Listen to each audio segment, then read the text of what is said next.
السيتوسكيلتون بيتكون من 3 أنواع من الخيوط، كل واحد فيهم مختلف عن التاني في الحجم والوظيفة.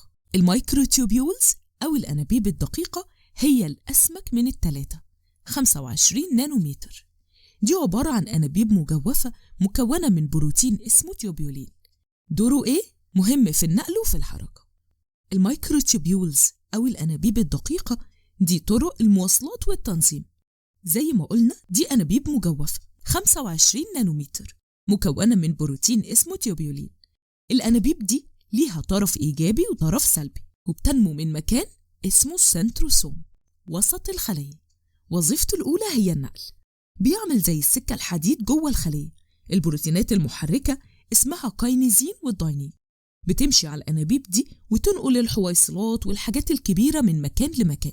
ده مهم جدا عشان الخلية كبيرة والحاجات ما تقدرش تنتشر بنفسها.